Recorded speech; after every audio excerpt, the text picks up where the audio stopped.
Good day sa tanan, people of Oroquieta, people of Misamis Occidental. Welcome sa atong special na interview segment sa ngalan sa atong page People of Oroquieta together with our admin Sir Bern Maghuyop. Mayong adlaw kanatong tanan. Tuod ka people, kalipay nako karon mga ka people kay mga bigatin ni ako ang mga bisita from the Eagles Club ug karon mga ka people ato silang interviewon ug kumusta ang usa ka organization. Actually kani nga organization is isa ni sa mga biggest organization sa atong nasod sa Pilipinas. So welcome sir to People of Oroquieta. By the way, this is John Lim, your vlogger, your influencer from the People of Oroquieta. Sir, welcome. Live ta karon sa People of Oroquieta. Good morning. Good morning. Good day. So sa akong naibaw answer no ang Eagles kay di ba ang tawag niyo na kuya. Pero karon gusto ko makabalo sir og unsa ning Eagles, pero before ana, pwede ba mo magpaila-ila sa ato ang mga viewers sa mga katawhan sa Misamis Occidental? Muna to ang mic sir. Ay, good morning po sa mga taga Misamis Occidental. Kami po ay nandito sa Barangay Mamawa Dako. Mamanga Dako. Meron palang Mamanga Gamay, no? Actually, po, nagpunta kami dito dahil po mayroong naka-schedule na chartering ng isang Eagles Club ang ano po, Plaridel Langaran River Eagles Club, no? Dahil po dito po sa Misamis Occidental, sa dami na pong mga club dito, karamihan may river, no? River. So, ito po ay pag mamaya magkaroon po tayo ng chartering, siya po ang pinaka-young club dito po sa Misamis Occidental. But in the whole organization po sa buong Pilipinas, marami po tayo, no? Kaya mali po sabihin na Eagles Club. Yung Eagles Club kasi isang club lang 'yon. Pag sinasabing the Fraternal Order of Eagles, the family of all the Eagles nationwide, worldwide, no? Mayroon po tayong club at saka may region at saka may national. So ako po si Kuya Joy Simini po from Cagayan de Oro. Ako po ang current national president, no, from 2023 at 2024. At ito naman po ang ating kasama po, ang past national president, si Kuya. Ikaw naman po magsalita, Kuya. Good morning, people of Oroquieta City. I'm Kuya Jing Cadiz, past national president, Eagle Year 2022, and the current PNAPLE chairman for Eagle Year 2023 and 2024. Magandang umaga po sa inyong lahat, mga kuya at mga ate, sir. Good morning, ka-people of Oroquieta, from Oroquieta City, Eagle Junjun Sumalinog po. Ako po ang current Misamis Occidental Region Governor. So, sana po maimbitahan ko kayo na makisali sa aming Fraternal Order of Eagles, especially dito po sa area of responsibility po namin sa Misamis Occidental. So, mayroon po tayong ika-12 na club. Ika-12 na club na po ito dito sa aming area, sa region, sa Misamis Occidental. Magandang umaga po sa inyong lahat. Thank you very much. Good morning, Misamis Occidental. I am Kuya Erlkin Lim. The chairman of international affairs.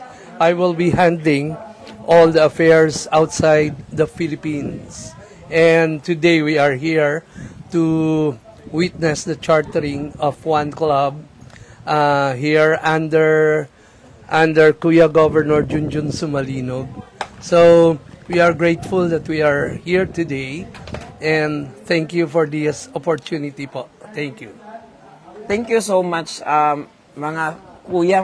Ang kuya, tawag kuya, not kuyang. Tawag na pag kuya. Okay ra ba? Is it okay to call kuya bisag dili ko Eagle? Wala pa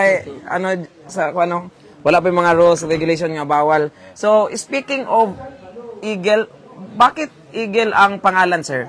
Sino ba yung maka-discuss niya ng history ng about Eagles? Bakit kaya Eagles ang tawag sa inyo? May meaning ba yan or may any historical information po? Siyempre po ganito po. Sa umpisa po, siyempre siguro hindi basta-basta na dari-diretso na lang po pinapangalan ng Eagles, Bakit no? kaya Eagles ang pangalan dahil ng po, grupo? kung suriin po natin ang katangian ng Philippine isang Eagles. agila, ay isa po siyang, parang wonder of all bird. Kasi iba siya. Pag naglipad, siya lang mag-isa. Tapos, yung explanation sa buhay ng isang agila ay nung tiningnan nilang mabuti, dapat po ito ang ating gawing pangalan ng ating organisasyon. Bakit po? Ito po ang agila ay siyempre po, lalo na po sa panahon ng merong mga typhoon, andun po siya sa pinaka taas kung wala na po siyang level ng disturbance, no? So ibig sabihin, kung mayroong mga kaguluhan, siya po ay tumitingin lang, but after all, pag magkaroon na ng linaw, siya po ang first responder, no? Ang mangyari diyan, kung halimbawa natin sa tao, pag may mga sakuna, kami po ang dire-diretso, kahit po hindi ganyan kalaki ang aming maibigay, but we can assure the less fortunate people in our community na andun po, dari-diretso po ang agila makapagbigay tulong. Kahit hindi po kalakihan, at we can assure na one of our mandate na ganyan po ang aming mga ugali.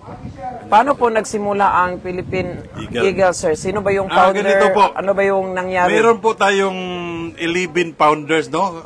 May mga tao po na sila po ang founders, galing po sila sa isang organization, so, yung Lions Club, no? May Lions Club. So, isa po diyan ay si Kuya Nilo Rimondo, no? Siya po ang first national president natin.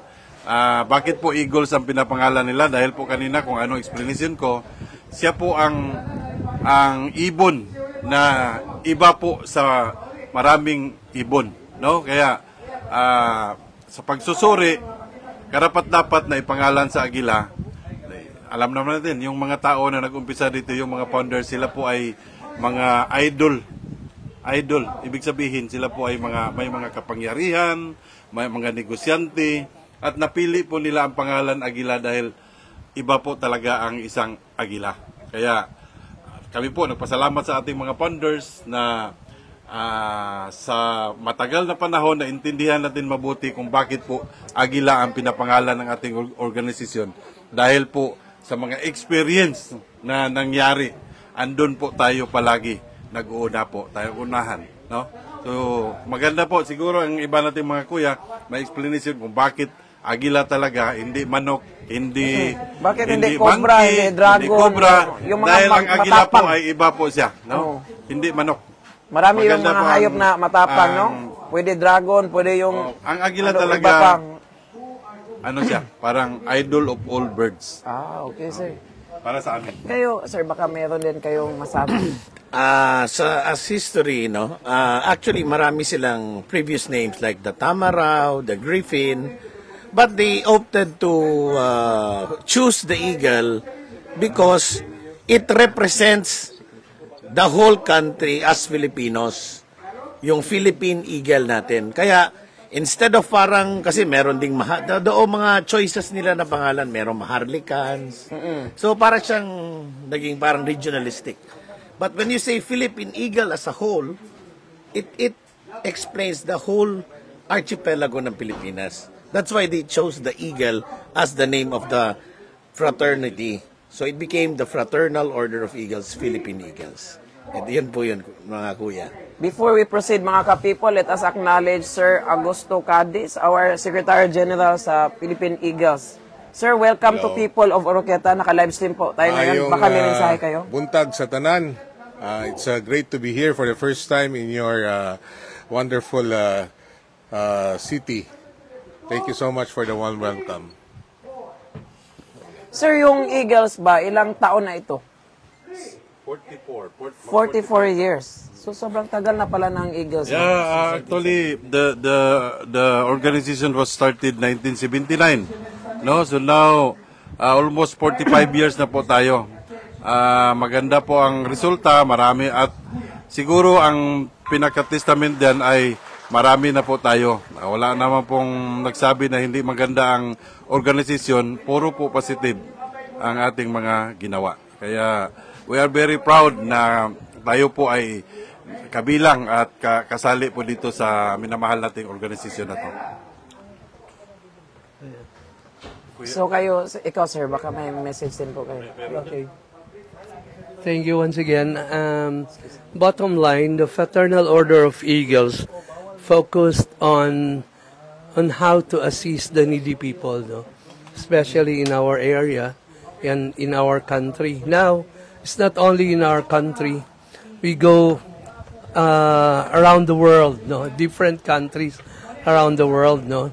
And basically, talagang tumutulong lang po. Yun po ang goal ng isang agila, the Fraternal Order of Eagles. Dito po, hindi po tayo nagbabagayan, no conflict, and wala pong awayan dito. Ang focus lang po natin, if you are a true-blooded Eagle member, focus lang po natin dito is to help, really to help in one strong bond of brotherhood. Yun lang po ang main purpose ng the Fraternal Order of Eagles, Philippine Eagles. May question po dito. Paano ba maging isang agila? Tulad namin, no, hindi pa kami member or yung iba naming friends or our relatives, hindi pa Eagles. Paano ba maging isang agila or maging member ng isang Eagles? Meron ba dito yung katulad sa iba na yung may ano, yung padol-pado, yung may hazing, ano ba yun? Ano? Paano ba yan? Okay. Mga kapatid sa in the area, actually it's very easy to join the Fraternal Order of Eagles. Number one, if you're a good Samaritan, that really willing to help, no, sa mga taong nangangailangan, for as long na hindi ka po masamang tao, wala kang mga alleged na negative on your part, you are very, very welcome. Of course, you need to file an application in order for you to be accepted. And we have this what we call requisite to follow. We have the 5 I's to follow. So with that, the one who's handling that process will be the club, sponsoring club.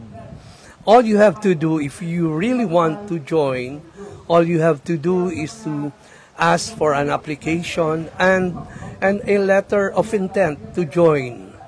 For as long na meron kang tinatawag namin na pusong agila na willing to help, then you can be a member of Eagles or the Fraternal of Eagles po.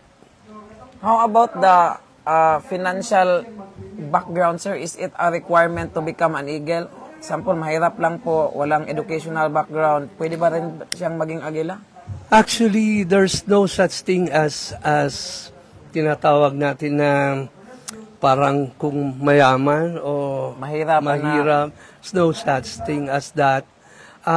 Again, there are many ways to help. So not only financially, but anything you can help to the needy people.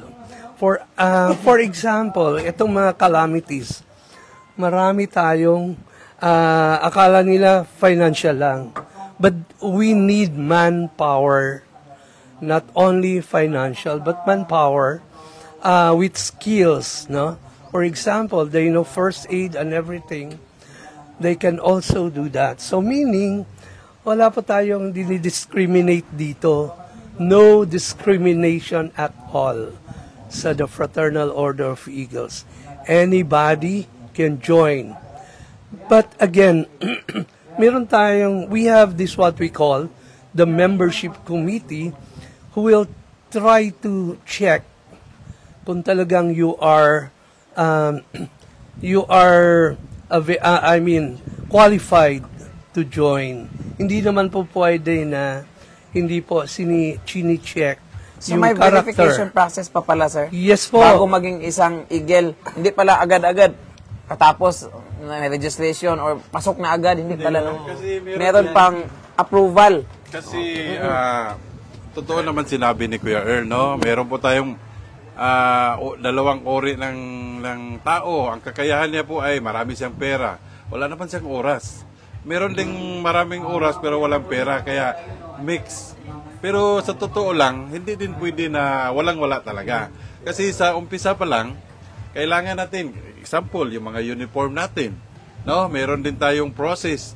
Ibig sabihin, iwanan mo muna sandali yung pamilya mo, sali ka dito dahil may process. Ibig sabihin, hindi din yung walang-wala, yung meron talaga. Kasi kailangan natin, meron tayong membership fee, meron tayong process, how much? Meron po tayong qualification at magkano ang dapat ibigay. Pero hindi po, Kuya Earl, hindi po yung ibig sabihin na yung daritso ka na lang makapasok. No? May verification process. Kaya nga biniverify kung Verify kaya pa. mo. No? So, hindi yun ibig sabihin na yung mga, siyempre naman, mahirap natin sabihin yung nasa mababa dahil totoo naman, mayroong mga mababang level, but hindi natin sila discriminate. Dahil ayaw din natin sumali sila dito, tapos magka-problema. Dahil may kasabihan po tayo, family first before our organization. Dapat po bigyan muna natin pagkain, oras ang ating pamilya, yung mga extra hours, extra money, dito po, para makatulong po tayo. Yung explanation ni Kuya Earl, yun po, may mga taong maraming pera, walang oras. Merong pera konti lang pero hindi masyadong maibigay. Yung oras niya ay malaki po ang bakante ka. Yun po, i-mix po yan doon yung dalawang faktor para magkaroon po tayo ng magandang resulta. I just want to add, this organization of ours, the Fraternal Order of Eagles, is a non-profit organization. Hindi po tayo kumikita dito. Gumagastos po tayo from our own pocket to help the needy people. Yun lang po ang gusto kong i-emphasize dito sa mga taong gustong mag-join ng organization natin. Kuya Jun? So speaking of requirements, sir, alam na natin about yung financial status. How about sa gender, sir? Are LGBT welcome to Eagles or not? Wala akong nakita pa nga. Actually, Eagles. I would like to answer that question, sir. Actually, we don't have any gender bias here. So, kasi no gender wala po. Kasi bias. meron po tayong member na talagang LGBT na mukha siyang babae, pero lalaki siya. So kahit ano pa man yung gender mo, welcome din Yes, sa Eagles. as long as you're willing to help. As long as willing to help. Oh, may i-add lang pala ako dun sa kay Kuya NP Earl, no? Non-political din po tayo. We don't affiliate on that. So whatever it is, we're non-political and So kahit anong Wala kulay, naman, pwedeng magkasama sa Yes, Eagles. of course. Because nandito Kahit anong naman political tayo. party. Because ang aming tawag dito is service through strong brotherhood. Nandito kami para tumulong sa mga nangangailangan. That's why this organization was established in order to help first the community when it got bigger. Yun ang country natin, yung iba-ibang mga clubs, regions, they are the extension of the national who helps their community as well.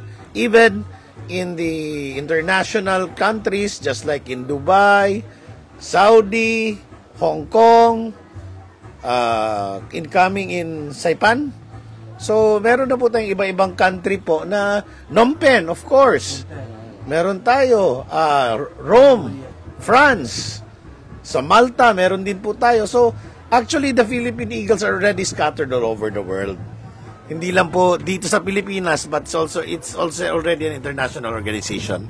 Ikaw, Kuya Jun. May dadagdag lang po ako. Ang Philippine Eagles din po ay non-sectarian. So kahit anong religion. Kahit anong religion po, very Islam, much welcome. Yes po. Marami po Kristiyano, tayong mga Catholic. kapatid po na yes. Kahit ano. Marami po tayong kapatid na mga Muslim. We have a region in Barm. And then meron din po tayong mga Protestants. Doesn't matter po. Basta as long as you believe in one God. You believe in God. Yun po. So speaking, okay sir, ikaw. Ikaw sir. Baka may message pa. Just want also to add that we discourage yung tinatawag natin na initiation. Yung paddle, yung gano'n, wala This yan is sa not Eagles. this is not a high school or college fraternity po. Nandito lang po tayo, focus is to help. That's why we discourage, because we members of the Philippine Eagles, we are a law-abiding citizen. We abide with regards to the anti-hazing law 11053 issued, and we must follow that, no? And then that's why we discourage. Before kasi when we talk about initiation, akala nila yung initiation talaga na papaddle or whatsoever dyan. Hindi po yun, mga kuya. Iba po ang focus ng initiation po namin. Actually, iba ng tawag namin. Hindi ko lang... Inception na.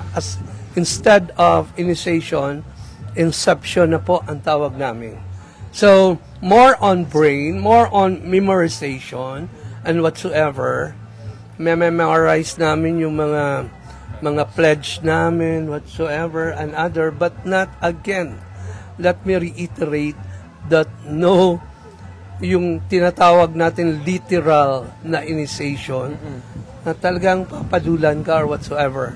This is not a high school or a college fraternity po. This is a professional fraternity. So, speaking of services naman tayo, sir, ano ba yung mga services ng Eagles, Philippine Eagles sa community? Pwede nyo ganito, simple naman po, meron po tayong, hindi po tayo dari-diritsong bigay talaga kung merong kasi may nag-i-evaluate din. Dahil mahirap naman po doon tayo magbigay sa medyo hindi po masyadong alanganin. Pero actually, pag may mag-request, meron din malaking percentage na talagang mabigyan, no? But again, kung sana po sa lahat ng mga member, yung mabigyan, yung karapat-dapat, yung mga walang-wala talaga. Dahil mahirap po na for accomplishment lang po, magkaroon po tayo ng distribution of goods, para lang po magkaroon po ng accomplishment ng isang club, mahirap po yon. Dapat po i-evaluate natin yung karapat-dapat na mabigyan, or yung may mga kalintulad ng mga sakuna, doon po natin bigyan, no? Kaya tayo po ay hindi naman namimili, but pipiliin po natin kung saan po dapat unahin. Ito po, nais ko lang pong ibalikan yung question mo kanina, yung sa LGBT or what, no? Actually, wala namang problema, pero ang sa atin kasi baka mahirapan si Kuya Gob, baka puro LGBT ang papasok sa'yo. Hindi naman ganyan. Basta ang sa atin lang, alam natin ang organisasyon na ito ay disente po to. Kung alam naman natin, karamihan sa mga may mga iba dyan na medyo mahirap naman sabihin.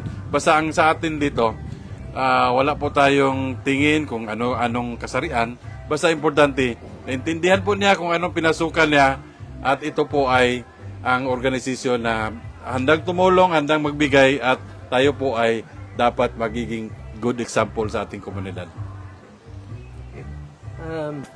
Let me add, with regards to what we call services,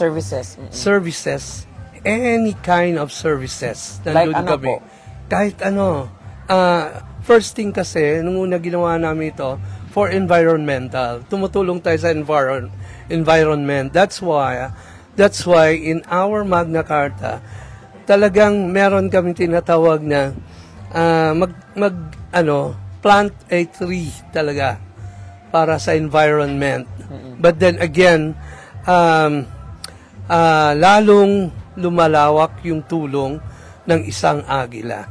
Lahat-lahat, medical mission, tulong for the children, tulong for the adults or elders, tinatawag natin, elders, and all walks of life na yung nangangailangan ng tulong. What we need. That's why there's a reason bakit tayo nagpaparami. We need, if we want that's why we encourage yung mga members Because kung mas marami tayo, magiging marami ang tumutulong or tutulong sa mga mahihirap or nangangailangan. So, madami palang services sa Eagles, sir, no? If I Baka may may add ka-add po, ka, sir. ang mga isa sa mga tulong na nanggagaling sa mga club, meron pong nagpapa-blood letting, no? Tapos meron din po mga brigada eskwela, kung saan tinutulungan yung mga public schools. Minsan meron din mga feeding program, yung mga clubs. Yun po. Tapos naman po, ang isa sa mga recent na natulungan natin ay nung nagkaroon po ng napakalaking sakuna sa Katarman, kung saan ang dami po sa ating mga kababayan ay lumubog ang kanilang mga kabuhayan dahil sa napakalakas na bagyo. Tayo po, ang ating pong Fraternal Order of Eagles, Yaka Philippine Eagles, ay nagpabigay po ng tulong sa pamamagitan po ng ating governor doon. Nag-coordinate po tayo, namigay po tayo ng mga goods at saka ating mga, kung tawagin natin po ay alalayang agila. So, yun po. Okay, thank you so much po, sir. Wala na ba kayong ika-add? So, mayroon ding tanong dito, sir, ba, once an eagle is always na ba an eagle? Mayroon ba dito yung matiwalag or ma-out kung may makasalanan ba siya or something na nagawa or example, mayroong eagle na may crime na nagawa, pwede bang i-kick yan or basta may masamang nagawa, pwede bang ma-kick yan sa Actually po, sa orientation po, actually may orientation doon na nangyayari para sa mga bagong members, no? Yun pong once an eagle, always an eagle is already moot and academic because there was an omnibus amendment way back in 2008 made by the founders themselves wherein tinanggal na po yung provision na yan. Kasi nakita nila at napagtanto nila na kung ang isang tao po o isang membro ay nakasama na at nakasira na po sa isang organisasyon, dapat po ito na itanggalin. So sa Eagles, meron din pala yung makik, matiwalag, Opo, ma-out. yes po, lalo na po kung ang isang tao ay harmful na po ang ginagawa, inimical and prejudicial po sa buong kapatiran. Yun po. Let me add, no, but again, the Fraternal Order of Eagles, dumadaan po yan sa due process. If ever na meron talagang isususpend or i-expelled na mga kuya na talagang wala na tayong magagawa, again, there's a need for a due process. Hindi po tayo basta-basta na nagtatanggal ng members. Again, we still consider, although hindi na po pwede kasi na-amend na, but again, inaano pa rin natin, kino-consider pa rin natin that they are part before ng Fraternal Order of Eagles and they deserve to have the due process before the expulsion or suspension. Example, sir, if sa kapatiran naka-join na ang isang tao, may mga bawal ba, sir? Simula ngayon, nasa Eagles ka na, bawal ito. Meron ba ganyan sa Eagles? Actually, be yourself. Be Be yourself natural. lang. Walang The very mga rules specific and lang sa regulations. sa Eagle member. You must be just and fair sa kapwa mo Eagles. Sabi ko nga, if we want to help, eto nga, 5 steps ng helping, no? Bali, ang una, siyempre, marunong tayong tumingin sa lahat, sa taas, sa God, no? And then, second is ourselves, no? Tulungan muna natin, sarili natin. And ang third po, tulungan po natin ang family. We cannot go helping others without first helping our family na mas stable siya. And then the third, fourth, it's your obligation to help your fellow kuya or ate or the family of the members of Eagles. And lastly, then, ito po yung final, we will fly high. Lahat po kami ng mga agila, we will soar high looking for yung mga nangangailangan na tao. At doon po kami dadapo po kami doon para tulungan yung mga nangangailangan. Yun po ang tunay or ang agila, ang ang eagle na may pusong talaga na agila. Yun po, mga kakuya. So tuloy pa rin ang ating live interview mga ka-people. Meron ding tanong dito, Sir, unsay mga challenges o ano ba yung mga challenges and pros if member ka sa Eagles? Usually naman, we're aiming to have always a positive vibes. Positive vibes na ang balik is blessing, kumbaga. Blessing not in terms na magkakapera ka or whatsoever. Blessing by heart, na yung heart mo, masarap ang pakiramdam if nakakatulong ka sa kapwa. So, sir, napa ba mo yung mga umaabot na mga events or activities sa Eagles de sa Misamis Occidental after an event? Ka-people of Oroqueta, ako lang ipahibalo no, sa ato ang area of responsibility at sa lahat po all over the Philippines at sa ibang bansa na ang 45th National Assembly, first regular session po, ay mangyayari po dito sa atin. First day po, March 22, 2024 sa Villa Pablia Mountain Resort po at second day sa Dakak Resort. So yan po, National Assembly, kita-kita po tayo doon mga kuya, ate at bunso. So yun na po at saka Naba mo i-shout out yes. sir? Mayroon pa yung raffle din namin. Mayroon po kaming anong tawag dito, yung raffle po para in support sa mga expenses sa National Assembly, para makatabang po siya, maka-help sa aming expenses sa National Assembly po. Ang raffle date po doon sa Villa Pablia, ang date po is March 22 din, 2024. So ang mga first prize namin is Wrangler, yung Rubicon. Second prize po namin is Wigo. Third prize po yung motor na ang dami po, ipopost na lang po namin yung mga prizes po namin sa raffle draw namin. So before we will end this live, any message for, sir? The President, MP. Well, ang sa akin po, maraming salamat sa panahon na binigay ninyo, mga ka-people, no? Dahil po sa inyong initiative, na ipakita po natin, hindi lang po dito sa Misamis Occidental, kundi sa kabuuan na po, no? Sa ating mga kuya at mga ate, at sa lahat ng mga nag-monitor ngayon. Maraming salamat sa panahon na binigay.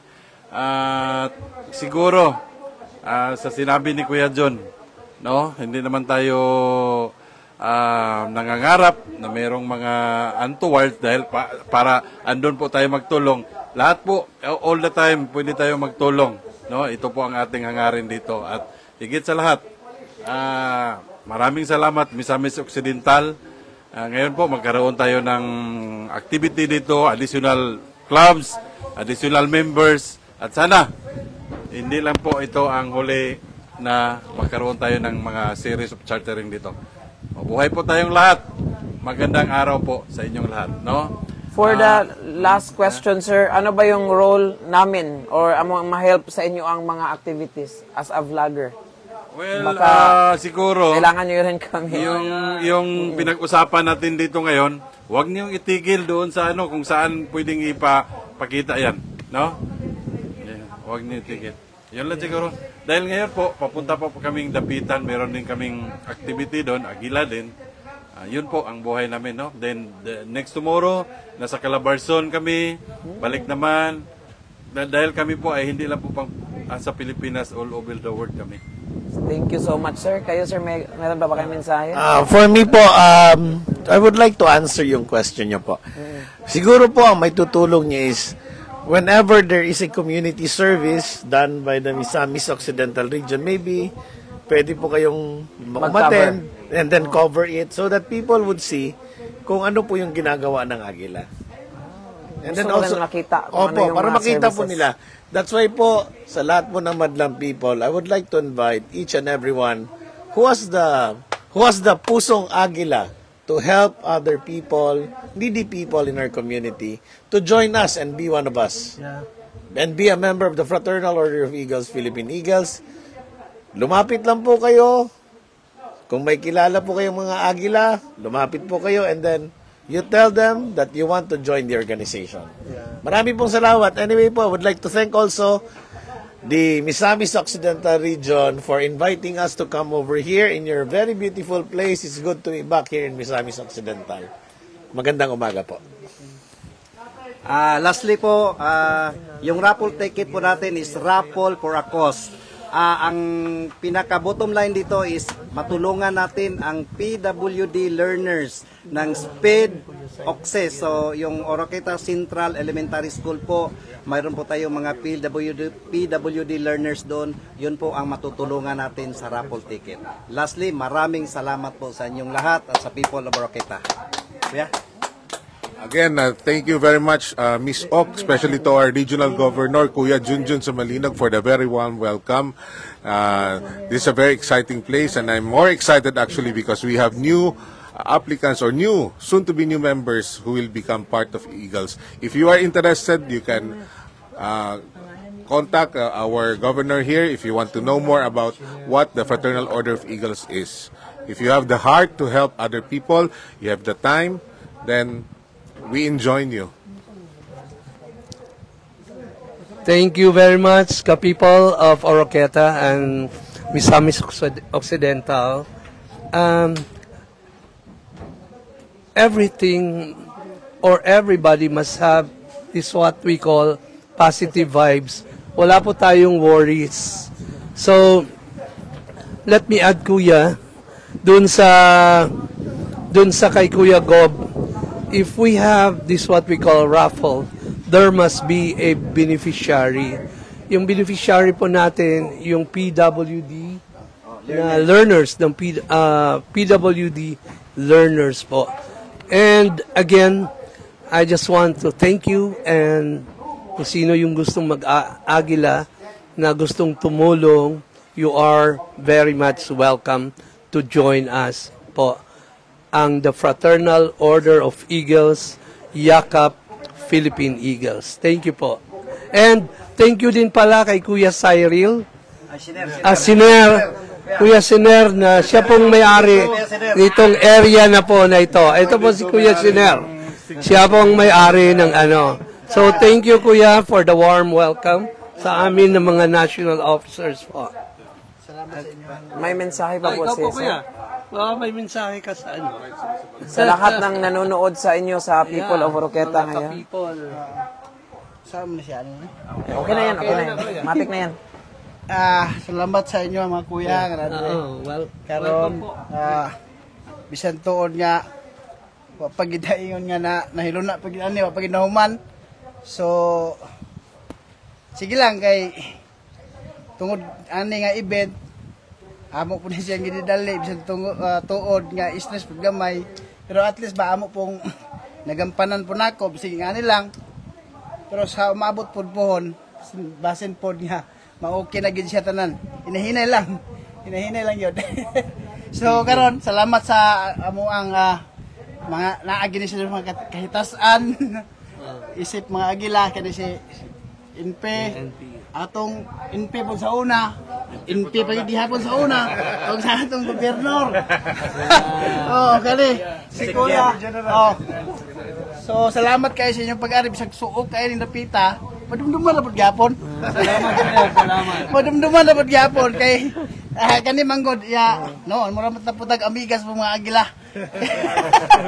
Makadumdum ra gyapon ba? Di ba? So salamat kayo niyo tanan sa pag-ari.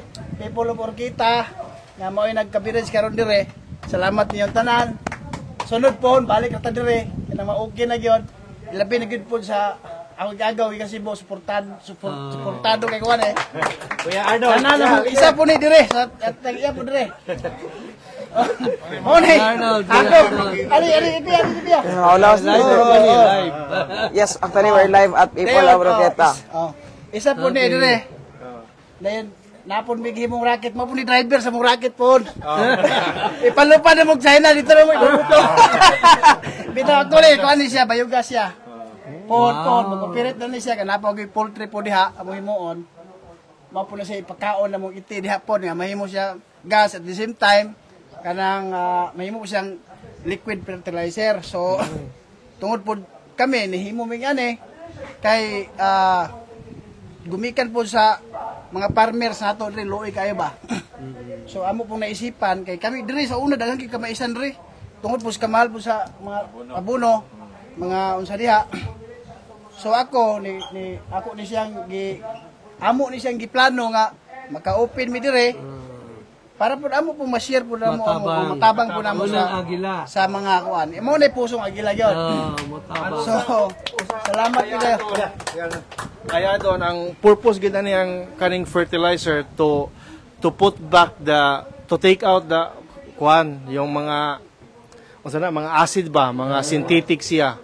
Mahimo siya balik siya pagka organic jud ang mga kuan nato, mga tanom, mga animals kay antioxidant pa pud siya ang atong vitamins. So to help ang among motto is to help environment gid siya. Oh. Then to take out the bad medicine jud sa mga hayop. Kay kasagaran kuya, mga kabantay mo kuya sa patatas. Sa una madugay na siya gamit kay mong gamot. Karon wala na tungod sa chemical. So among fertilizer mo na siya to put back nga nutrients na gid ang atong makaon jud. So mao nang tabang sa farmers puhon kung unsay makuan diri ika-alagad sa mga grupo among itabang pod. Ora po to ako The people, thank you so much sa lahat ng nanonood sa ating live. Once again, I would like to thank the Fraternal Order of Eagles, Philippine Eagles, for having us here sa people of Oroqueta. And salamat kayo, daghan mig na-learn. At the same time, na-learn po na mo nga in unity, mas maraming matutulungan. In unity, maraming magagawa. Unang, we are much thankful and we are glad na nakilala namin kayo mga sir. Salamat kayo. Thank you so much. Once again, this is Janjan Lim from People of Oroqueta. Together with Sir Bern Maguyop, our CEO, Admin Manager. Thank you so much. At sa lahat ng viewers, joyful 302K followers. Salamat kayo for subscribing and following People of Oroqueta. Thank you so much, Philippine Eagles. Mabuhay! Thank you. Thank you kay Sir Dan. Thank